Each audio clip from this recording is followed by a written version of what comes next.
जय सीताराम। आज एक पर्सन आया है। एक मेरे मित्र ने पूछा है, पागल कौन है? उसका भी जो स्वभाव है वो थोड़ा धार्मिक है। तो मैंने देखा, यार ये प्रश्न क्यों कर रहा है। वास्तव में अगर इस शब्द को ही समझें तो कैसे बताएंगे कि पागल कौन है। क्योंकि हम जो लोग हैं 84 लाख योनि में से लास्ट की योनि जो है उसमें बाकी 3,99,999 योनि अलग हो गई, और ऊपर की जो योनि है देवताओं की है, ब्रह्म है ऊपर सबको जो बनाते हैं। अगर अब इस पागल शब्द का ही अगर हम सही अध्ययन करें, सही अपने अंतरात्मा से, अपनी जिज्ञासा से, तो अगर सामाजिक स्ट्रक्चर से देखें, जैसे हम जिसमें जी रहे हैं, रह रहे हैं, तो हम पागल किसको कहते हैं? जो समाज से, जो हमारे जीने का नियम है उसके हटकर, या जिसको हम ये कह सकते हैं कि जिसकी दिमाग की स्थिति सही नहीं है और हमारे समाज में व्यवस्थित जो डॉक्टर हैं, चिकित्सक हैं, वो कह दें कि इसका दिमागी संतुलन हिल गया है, खराब हो गया है, इसका व्यवहार ऐसा हो गया है, अब ये पागल हो गया है। तब हम सब उसे पागल समझने लग जाएंगे और कहेंगे भी पागल है। पर पागल शब्द में भी बड़ी गहराई है जब इसको समझो। अब बात आती है स्पिरिचुअलिटी की, जिसको हम बोलते हैं स्पिरिचुअल लाइफ जीना, अर्थात अध्यात्म। अगर इसमें जाकर आप आराम से बैठ के जब विचार करोगे तब पता चलता है कि हम आए हैं कर्म करने के लिए। हर जीव का एक कर्म निर्धारित है। उसका जीवन जब शुरू हो जाता है तो वो कर्म करेगा। अब उसी कर्मों में अच्छे और बुरे कर्म जो परमात्मा देखता है वो जुड़ने शुरू हो जाते हैं। फिर उसका एक योनि से दूसरी योनि में, दूसरे से तीसरी में, अर्थात ऐसे वो घूमता रहता है, उसका काल चक्कर चलता रहता है।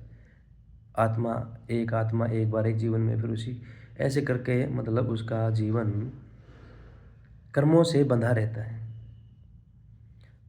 अब बात आती है यहाँ पे कि आपने कैसे कर्म किए हैं। उन कर्मों का इस जीवन में भी और पूर्वार्ध जो पहले के जीवन है उनमें भी सबका डाटा इकट्ठा होता है। उस डाटा के अनुसार आपकी वो स्थिति बनेगी और व्यक्ति वो स्थिति को जिएगा। हमारे लिए तो पागल है पर वास्तव में वो पागल नहीं है। क्यों नहीं है? कि वो उन कर्मों को भोग रहा है जो उसने किए थे, चाहे वो इस जीवन में किए हैं चाहे पिछले जन्मों में किए हों। उस स्थिति के अनुसार अगर वो उसको भोग कर रहा है, वो अपने कर्म कर रहा है। जब वो कर्म कर रहा है तो पागल कहाँ हुआ?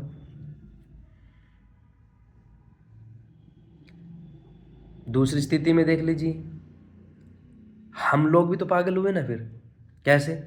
हमें भी तो कर्म मिले हुए। कोई धन के पीछे पागल हो जाता है, उसको प्राप्त करने के लिए पता नहीं समाज से हट के कार्य करने लग जाएगा। नहीं, कोई किसी को पाने के लिए, उसको पाने के लिए, प्राप्त करने के लिए, कोई किसी रिश्ते नाते में इतना गहराई से डूब जाता है तो वो भी तो है ना। धुन बनकर किसी एक लीक से हट कर किसी भी कार्य को अति के रूप में ले जाना, अति से भी आगे ले जाना, तो वो पागलपन ही है। चाहे वो अध्यात्म के लिए हो। जब वो समाज से हटकर अलग कार्य करने लग जाते हैं और उसमें इतना रम जाते हैं, तब हम सोचते नहीं यार ये तो ऐसे हो गया है, ये तो पागल जैसी हरकतें कर रहे हुए ना।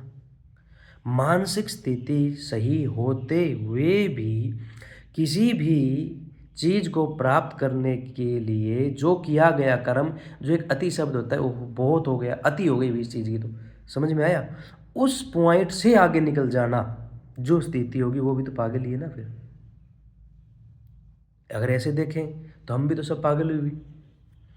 हर चीज़ को प्राप्त करने कोई ना कोई इंसान है, किसी न किसी चीज़ को प्राप्त करने के लिए, चाहे वो अर्थ है, धर्म है, ज्ञान है, विज्ञान है, मोक्ष है, या आप ये मान के चलो कि वो कोई भी स्थिति में किसी भी चीज़ को प्राप्त करने के लिए अति से आगे निकल जाता है, तो वो उसकी स्थिति जो होगी वो पागल की होगी। तो पागल शब्द जो है बड़ा गहरा है। इसको सही तरीके से आप समझने की कोशिश करो, तब आपके अंदर विचार आएँगे। जब वो विचार आते हैं, उन विचारों को हम दृश्य रूप में देखना शुरू कर देते हैं, वो हमारे सामने दिखने शुरू होते हैं, तब सोचना आप क्या सोचोगे? जो हो सोचा है वो आपको होता हुआ नज़र आएगा। और जब नज़र आने लग जाता है ना होता हुआ, तब हम देखते हैं यार वास्तव में ये सारी दुनिया ही पागल है। हम भी पागल हैं, आप भी पागल हैं। जो जिस स्थिति में अति से आगे निकल गया तो वो पागल है। बाकी आप सभी को मैं फिर कहूँगा राम राम। किसी भी स्थिति में घुसकर देखना और अति से आगे गुज़रना और प्राप्त करने की जब हम कोशिश करते हैं, उस स्थिति को देखते हैं, तब पता चलता है कि वास्तव में ये पूरा ब्रह्मांड में जो आए हुए सभी लोग हैं ना, वो किसी न किसी रूप में पागल हैं। इसलिए भाई अपनी धुन में रहो, काम करते रहो।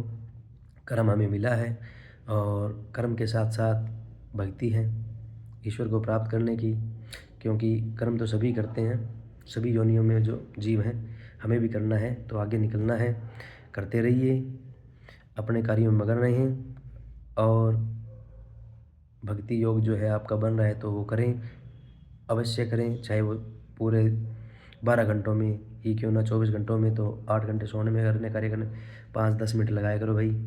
अच्छे विचारों के साथ थॉट्स को अपने दिमाग में हो तो उसको विजुअल करने की, उनको देखने की दृष्टि में लाने की कोशिश करो। तो जो आप देखोगे वही आपका वास्तविक में हो भी जाएगा। जय सीताराम, जय श्री राम।